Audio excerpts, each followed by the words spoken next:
Hi everyone, due to popular demand, making some Diablo 3 content. This video is going to be about auction house. I think auction house is one of the most important things. It's also the thing that I enjoy the most about the game. Playing the auction house will be what will get your character geared up so you can beat Inferno, so you can beat Diablo or whatever. Whenever you search an item, you will always see your own item here. For rings, when you check a ring, for example, this is just a quick tip. When you check your ring and you want to compare it with your other ring, and you can't do that, you just tell, like if you click Alt, you will see and be able to compare it with your other ring. So you don't have to go to your character. You have different fields and you can select. You can actually select depending on priority. When you're gonna look for a ring, like I said, what is important? Dex. You're gonna look for Dex. Then I said attack speed. And then I said crit. And then depending on the amount of money you have, you will adjust those stats here. If you want to spend 100,000 gold, you can just type in 100,000 gold and it will just tell you guys if there's any rings that you can buy for 100k buyout. What is very important to realize, and this is something that I've experienced the hard way, it is not worth buying items that have no buyout, because you will pay the full price for them. A lot of people are screening and waiting and betting and betting. It's gonna cost you most of the time more than just buying out items. Put them as buyout. Don't even watch the items that have a price, because you might see something that is very awesome for your character and end up seeing the price rocket sky the last minute with someone sniping it a few later seconds. If you want to buy an item that doesn't have a buyout, let's say you want to buy this item here, it's on 1.3 million, you cannot buy it out, so you have to bid on it. The best way to buy an item is the last 5 seconds. And the way I do it, when there is an item that has a few minutes left, I actually have a file on my computer, like they tell me the date in which they expire, and every time I just have a clock and I go like, oh yeah, I have to check that item. I have my clock here. Let's just take this item here, for example, the Fatal Phase. Imagine that it's a few minutes left.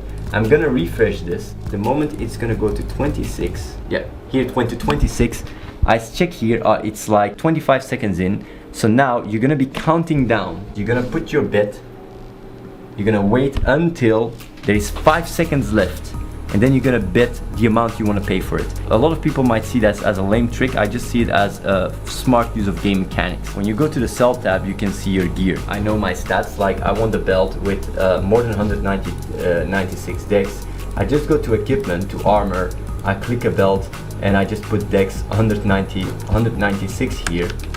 And if there is a better item, I can just immediately buy it. Sounds very simple, but a lot of people might end up like just looking for belts all the time and wasting a lot of time, while you can just check your gear, compare it, and just fill in the stats that are better than yours.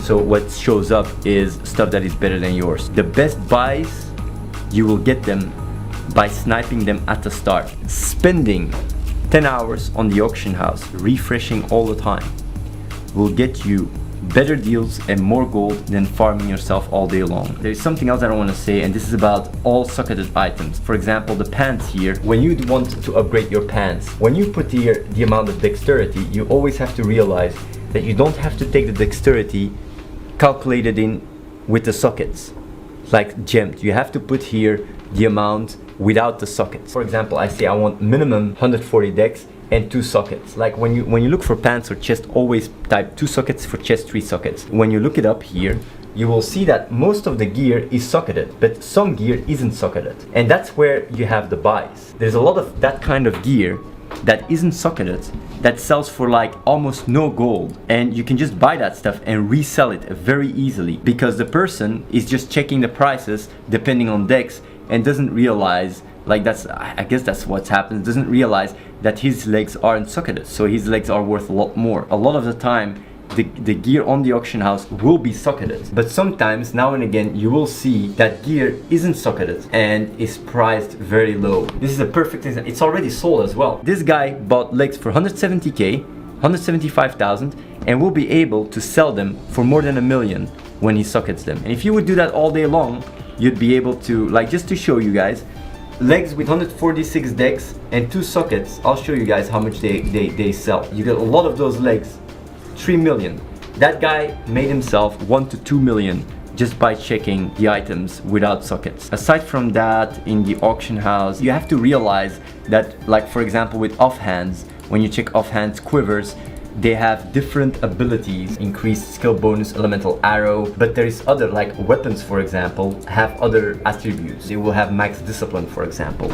I think that max discipline is one of the most important stats for a demon hunter, to have max discipline on your cloak and on your quiver, because by having that you will be able to cast smoke screen a lot more, and smoke screen is basically the bubble of the demon class except without a cooldown. By doing so you will be able to cast it, to chain cast it for a very long time. Since prep doubles it, if you have for example 8 on the quiver and 8 on the chest, you have 16 multiplied by 2. It's actually 2 smoke screens. If you go for example to armor, that's what I always do. I check for example the cloak. Instead of going through a lot of stuff, just remove a lot of gear by setting your minimums. I want max discipline, sockets and dexterity, and by putting a buy-in, even if it's just 1 billion, you will remove all the gear on the auction house that has no buyout. What I also sometimes do is I look for legendaries. Legendaries have extra abilities than just normal armor. So if you're gonna be looking for attack speed, if you for example take boots here, you will see that there is no attack speed in the list. The boots can have attack speed, and the way you can browse it is by looking for armor completely. You go here then attack speed, because then it does allow you to select it, and then you select legendaries, and now you will see all the items that have attack speed, and you can just see here all those Borg anglers that normally wouldn't show up, and you wouldn't be able to select them. You can now select them by looking through all armor and saying legendaries. Prices are going to go up because Real Money Auction House is going to come out. The high tier gear is going to be selling for hundreds and hundreds of millions. So if you want to get good gear and you don't want to spend real money, I give you the tips to buy your stuff now. Even if it's slightly overpriced, buy it now, because once Real Money Auction House comes out, it's the rich people that will buy everything. It's that simple. I hope you guys enjoyed this little feedback tip about the Money Auction House. And yeah, you guys can follow me live. I'm boosting people all the time. Thanks a lot for everyone that have backed me up with gold. And see you guys on a theme live and in the games. And so we're using all the assets from the video game in the music video. You know you like that. This is actually the game designer. Hey, what's up, man? Devin, nice to meet you. So,